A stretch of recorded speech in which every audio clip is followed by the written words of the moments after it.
各位灣區嘅網友，你哋好，呢度係今期托托托，今日係6月9號，我係你哋嘅主持人沈哲韓律師。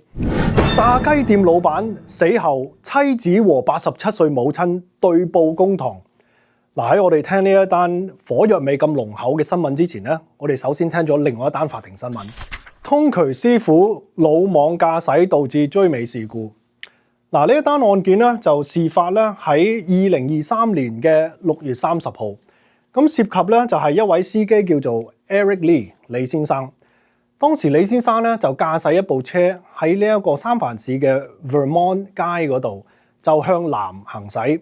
嗱，當佢抵達呢一個 Mariposa 街嘅十字路口嘅時候咧，佢就將部車停低咗。咁佢喺後邊咧就有另外一個司機就係叫做 Ricardo Marino。咁佢當時咧 Marino 先生咧就係駕駛緊一部通渠車。咁啊，屬於佢間公司叫做 Arch Plumbing。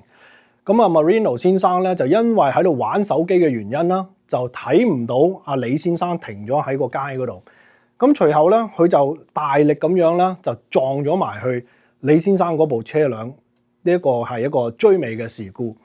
咁李先生咧就聲稱自己咧就受到嚴重嘅受傷，依家咧喺三藩市高等法院咧就係起訴緊 Marino 同埋佢間公司 Arch Plumbing。呢單案件咧正在審訊之中。咁依家咧就由我哋嘅記者 Happy 同大家分享佢嘅法庭新聞。Hello， 大家好，我係 Talk Talk Talk 嘅記者 Happy。三藩市華裔承辦商拆錯牆，業主賣樓變孭債。喺2021年年底，三藩市阿拉莫廣場 Alamo Square 附近485號 Oak Street 嘅兩名業主 Raymond Crowman 同埋 Bradley Bambola。原本佢哋想將佢哋嘅單位裝修完再賣出，佢哋揾咗地產經紀 James Belisle 幫手，而 Belisle 咧就將成個工程交咗俾華裔承辦商 Kenneth Zhu 同佢間公司去做嘅。咁我哋呢度就簡稱Kenneth Zhu， 我哋嘅主角為朱先生啦。咁啊，朱先生雖然係持牌承辦商啦，但係案情指控佢喺施工嘅期間同地產經紀一齊冇申請過任何建築許可證，佢哋仲拆咗一幅結構牆，而呢幅結構牆咧，正正係支撐住樓上嗰個單位嘅煙通同埋佢哋嘅閉路。埲牆一旦拆咗，成個煙通就會沉降裂開，導致樓上嘅單位牆身嚴重受損。2022年6月27日，三藩市樓宇檢察局發出咗違規通知書，指名道姓咁話工程違法，結果咧就導致呢間屋賣唔出啦。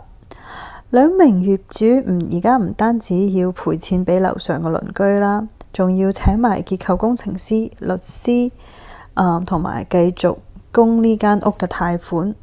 咁佢哋總共就孭上咗超過50幾萬嘅美元債務，直到2023年嘅8月份先勉強解決咗違規嘅問題。原告入稟三藩市高等法院控告承辦商朱先生以及地產經紀 Bradley 同埋佢哋間公司。指控包括疏忽、違約以及違反加州商業與專業條例。咁喺2026年6月2日最新嘅案情進展呢，就係法官裁定咗駁回地產公司嘅撤案要求，拒絕剔除賠償要求。簡單嚟講咧，就係朱先生咧同埋個地產經紀 Bradley 咧，全部都要繼續應訴，冇得走佬。咁接下來嘅案情咧，我哋會繼續持續關注，下一次再同大家分享。Thank you。炸雞店老闆死後，妻子和87歲老媽子對簿公堂。嗱，咁呢單新聞咧就係關於一個叫 Jesse Chan 陳先生嘅一位華人。嗱，咁佢咧生前咧就係呢一間嘅炸雞店叫做 Popeye Louisiana Kitchen 嘅老闆，咁就位於三藩市嘅 Divisadero 街599號嘅。嗱，咁就話佢喺2022年嘅1月份咧就過咗身，咁佢就冇任何仔女，就遺下一個妻子同埋佢87歲嘅媽媽。咁呢一個嘅陳先生咧，因為佢生前咧就並沒有留下任何嘅遺囑，亦都冇做任何嘅生前信託。咁佢咧就有一間嘅 condo， 就係位於三藩市嘅外列治文區 Outer Richmond， 就喺 La Playa 街嘅599號。咁呢一個嘅 condo 咧就係成為呢一個案件嘅焦點啦。咁事關咧，當阿 Jesse 陳先生咧佢過咗身之後啊，咁佢太太咧就入稟法院啦，就要求法庭咧將呢一個 condo 咧就係交俾呢個太太。咁但係咧，當時候啊，呢個 Jesse 嘅媽媽已經80幾歲啦，就入稟法庭咧去抗議，就話咧佢應該分到一半呢一間 condo。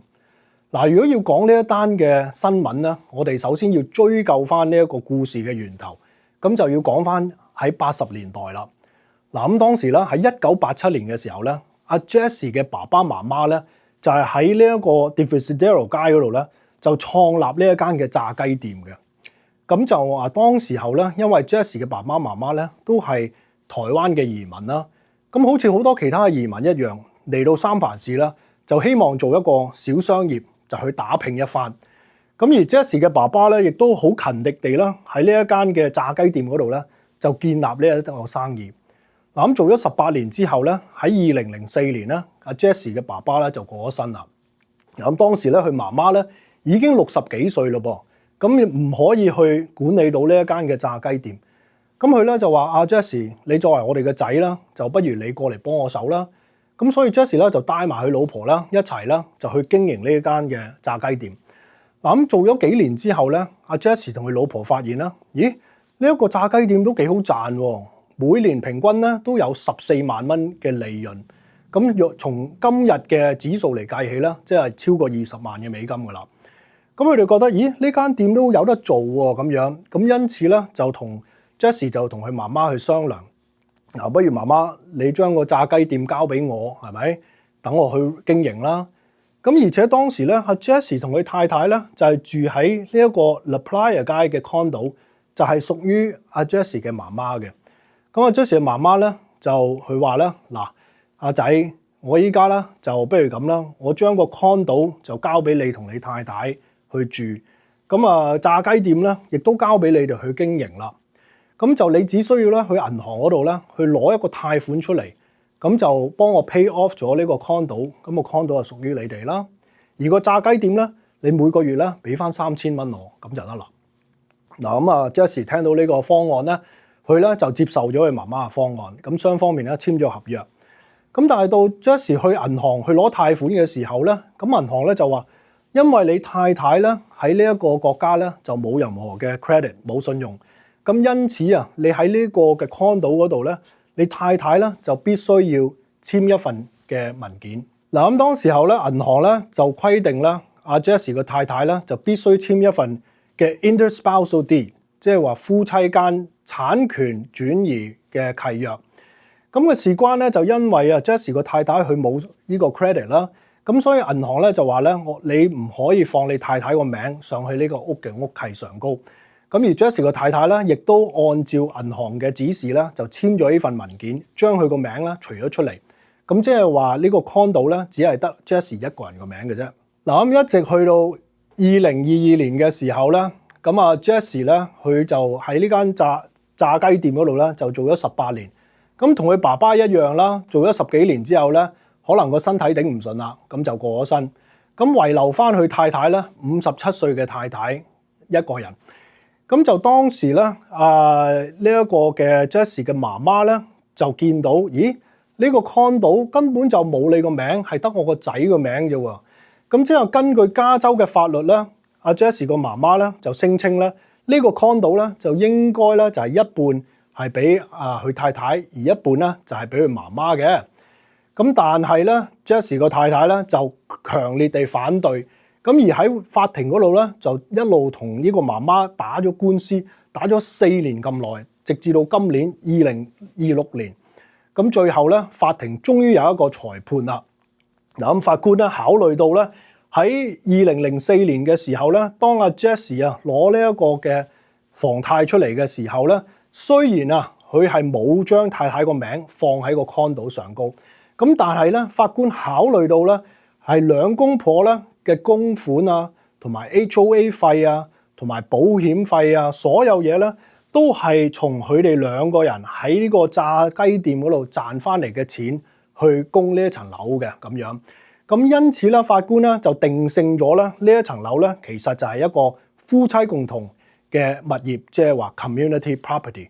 雖然間屋係冇寫太太個名，咁但係實際上咧係屬於夫妻兩人嘅資產。咁因此最後咧，法官就裁定咗啦 Jessie 個媽媽咧係冇權佔有任何一部分呢一個嘅 condo， 整個 condo 啦就係歸還於呢一個 Jessie 嘅太太。嗱咁各位，你聽到呢一單新聞嘅時候咧，你有啲咩意見？你即管喺以下嘅留言區嗰度咧，同大家一齊 share， 大家一齊分享。呢個節目咧叫做 Talk Talk Talk， 我鼓勵你哋啦，亦都表達你嘅意見。你對於呢個新聞或者呢個法庭嘅裁判有啲咩嘅睇法啦？即管同大家分享一下啦。大家若果你係喜歡收睇今期 Talk Talk Talk 嘅話咧，咁記住咧每個星期二咧留意我哋呢個節目。因為我哋每一個星期都會推出新嘅節目俾大家睇嘅，咁若果你係喜歡嘅話咧，亦都記住啦，要訂閱呢個頻道，同大家你啲朋友啦一齊分享呢一個視頻，同埋俾個讚好，咁樣可以鼓勵我同埋我哋嘅團隊啦，繼續供應呢一啲嘅法庭新聞俾各位嘅。今日就講到呢度啦，多謝你哋，再見。